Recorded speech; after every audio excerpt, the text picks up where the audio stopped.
L'utilisation des plantes pour décontaminer ou détoxifier un milieu, en fait, cette technologie porte un nom qu'on appelle la phytoremédiation, également phytorestauration, phytotechnologie. Tout ça, ce sont des termes équivalents pour décrire l'utilisation des plantes pour décontaminer, détoxifier un milieu.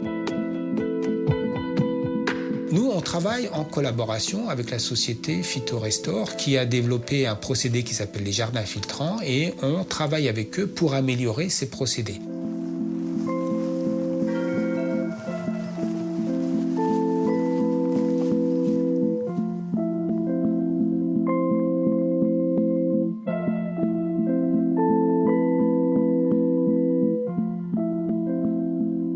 La complexité de la bioferme, c'est qu'on va traiter à peu près 40 types de déchets, donc des matrices très diversifiées.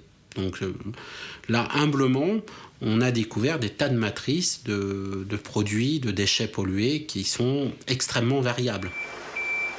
Donc ça va de la fosse septique, donc des produits qu'on extrait des fosses, je dirais, individuelles, d'habitat individuel en milieu rural, mais en fait, 80% de l'activité de la bioferme, ce sont quand même des boues industriels. Donc, avec des compositions extrêmement variées.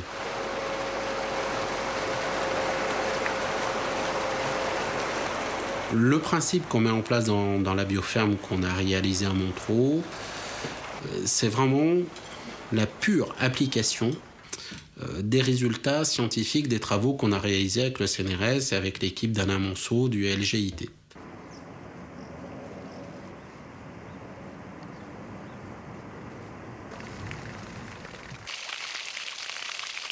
Donc après, alors, comment s'opère la dépollution ? D'abord, nous, ce qui nous intéresse dans une plante, c'est ce qu'on appelle la rhizosphère. Donc c'est le domaine des racines. Donc la rhizosphère, le sens littéral du terme, c'est le sol sous influence des racines. Bon, pour nous, c'est cette partie de la plante qui est la partie la plus importante. Moi, j'ai l'habitude de dire que c'est le vrai chimiste de la transformation des pollutions. Ouais, c'est grâce à ces rhizomes en fait que tout se passe. Parce que ces rhizomes viennent s'accrocher en symbiose des bactéries et c'est là où tout le travail se fait en fait.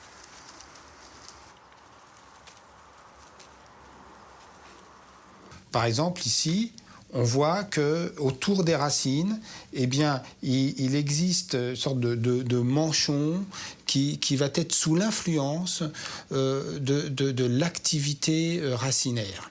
Mais dans un grand nombre de cas, les plantes sont mycorhizées par des champignons filamenteux, des mycorhizes. Et dans ce cas-là, ça a pour effet d'augmenter considérablement la zone d'échange. Et dans ça, le volume peut être tout à fait considérable, augmenté de plusieurs milliers de fois.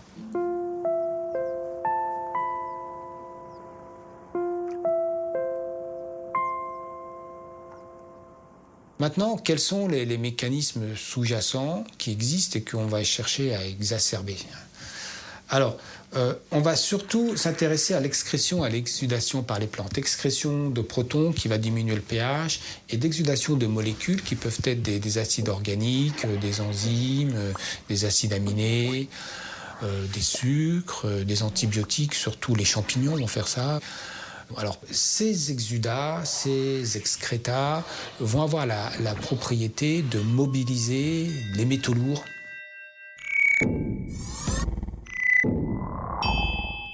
Alors, une fois qu'ils sont fixés, on va chercher à éliminer les métaux par la phase liquide et on va chercher à mettre en solution, à transporter ces complexes organométalliques.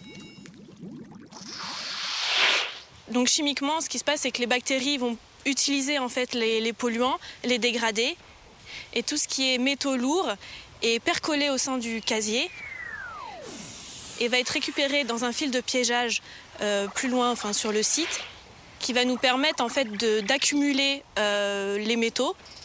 Donc au fur et à mesure, on accumule, on concentre en fait le polluant dans ces filtres. Et après, effectivement, on aura un travail à faire d'évacuation du filtre dans incinération ou dans un traitement spécifique. Mais en tout cas, là, on a vraiment concentré la pollution, en tout cas pour les métaux, dans ces filtres de piégeage.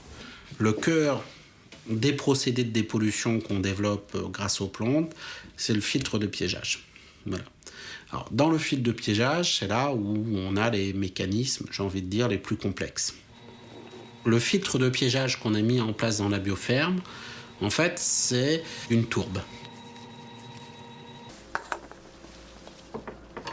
Alors, on étudie 2 types de tourbes qui sont de très très bons pièges pour les métaux. La tourbe de Carex et la tourbe de Sveigne, qui ne vont pas piéger les métaux de la même façon. La tourbe de Carex possède 3 fois plus de soufre réduit que la tourbe de Sveigne. Et si on veut dépolluer un sol qui contient du mercure, eh bien, on va utiliser la tourbe de Carex parce que le mercure a tout simplement une très forte affinité pour le soufre réduit. Donc, elle sera beaucoup plus efficace.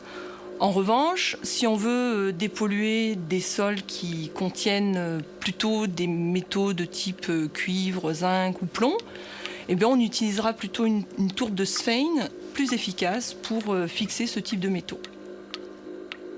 Donc aujourd'hui, à la bioferme, on s'aperçoit que même si on peut avoir des déchets avec une forte concentration de cuivre et de zinc, après le passage dans les filtres de piégeage, on abat de 98%, j'ai envie de dire 99%, le taux de concentration du cuivre. Bon, ça, ou du zinc, ou d'autres éléments, on s'aperçoit que ça marche très bien.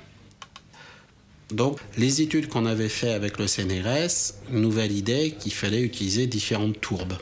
Et en fait, on a utilisé cette recherche scientifique sur la caractérisation d'une tourbe pour passer à une autre notion que nous, on appelle le filtre organique. En fait, le filtre organique, on n'a pas besoin de reprendre des tourbes, de tourbières. En fait, on a besoin de retrouver des matériaux organiques qui ont une certaine composition en termes de lignine, de cellulose, de fine, de ce qu'on appelle de cendre, dans le terme de tourbe. Et on a vu que si on reprenait notamment ces éléments, notamment le taux de lignine, si on trouvait une matière, par exemple, de compost végétal très riche en lignine, on retrouvait les effets de la tourbe. Donc, aujourd'hui, la bioferme nous permet non seulement de traiter des déchets organiques pour les transformer en compost, mais cette matière transformée en compost, ce sont les futurs filtres organiques qu'on est en train de construire chez des clients industriels.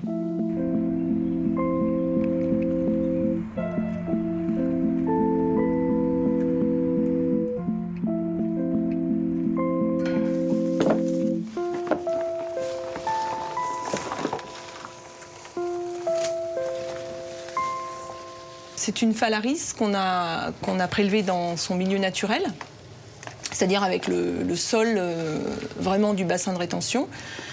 On l'a ramenée au laboratoire et là je suis en train de la nettoyer donc pour séparer les racines primaires, les racines secondaires et tertiaires, donc qu'on peut différencier par leur taille. Ensuite, ces racines nettoyées seront congelées le plus rapidement possible, de manière à pouvoir conserver la distribution des métaux ainsi que leur forme chimique dans les racines.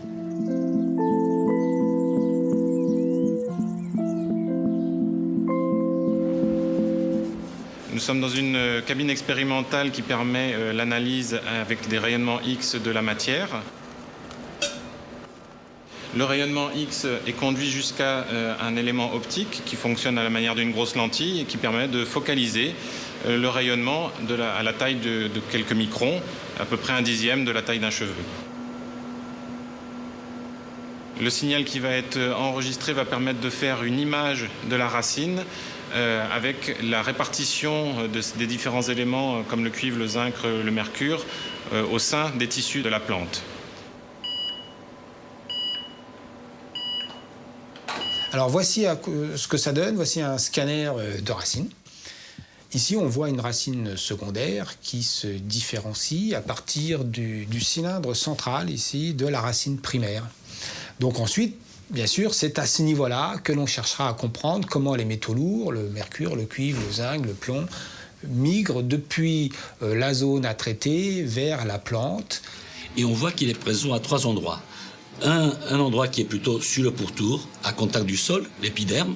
Donc deuxième endoderme, au centre.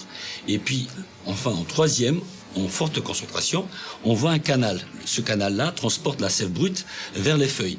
On voit l'emplacement du cuivre de manière importante dans ce canal-là. Donc cela nous montre que le cuivre va vers les feuilles. On voit ici que la plante n'a visiblement pas développé de mécanisme particulier pour piéger le cuivre dans ses racines.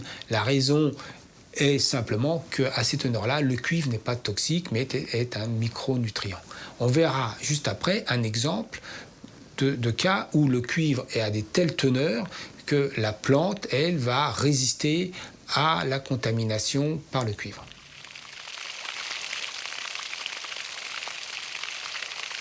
Alors, la distribution des métaux lourds ici est totalement différente du cas précédent. Donc les teneurs sont élevées cette fois-ci. Et on voit que la distribution du cuivre, ici le cuivre toujours en vert, il n'est plus du tout entré dans les racines. Vous voyez ici une coupe transversale de racines, ici une coupe longitudinale. Vous voyez le cuivre est toujours en vert et vous voyez il est situé le long de filaments. En fait, quand on regarde en microscopie optique, on s'aperçoit que ce sont des filaments fongiques, de champignons. Et bien, dans ce cas-là, ce qui se passe, c'est que le cuivre est mobilisé du sol contaminé, qui est ici, qui est un espace noir ici, et va être bioaccumulé par ces filaments et bioprécipité. Vous voyez, ces filaments sont très riches en cuivre. Donc le cuivre est toujours là, mais il est détoxifié.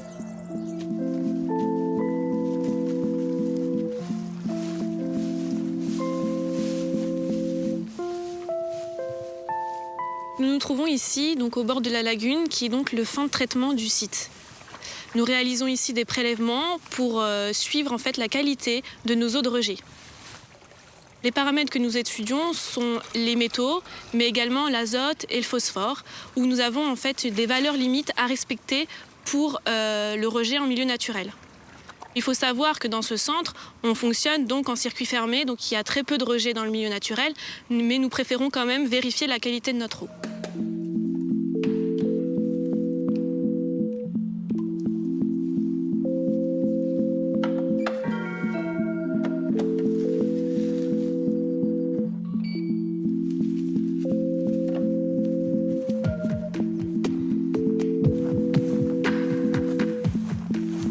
Lorsqu'on va traiter par un filtre planté à la place d'une solution physico-chimique ou je dirais de boue activée, ça restera quand même un coût d'investissement important. Parce qu'il faut un certain nombre de surfaces, on va faire des surfaces étanches, il faut une tuyauterie, il faut un certain nombre d'équipements. En revanche, l'économie d'une solution végétale, c'est dans le coût de fonctionnement. Là, c'est réel. C'est-à-dire, au lieu de dépenser 100 000 euros de coût de fonctionnement pour une station de 3 000 équivalents habitants, ils vont dépenser 10 000 ou 15 000 euros.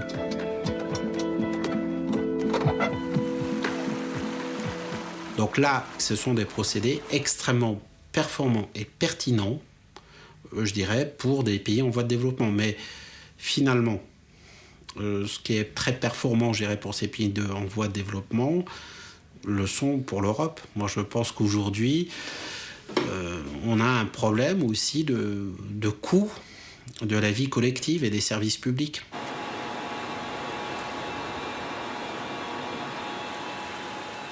Aujourd'hui, en Europe, on a mis en place un système de traitement des déchets et de l'eau usée qui n'est pas exportable.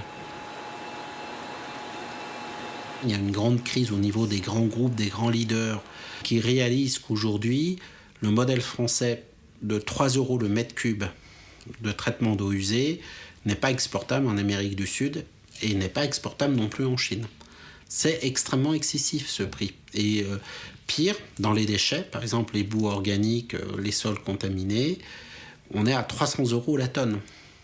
C'est quand même, là, il faut se poser des questions. Quand nous, on intervient au Brésil, on fait des projets qui doivent tenir entre 1 et 2 euros la tonne.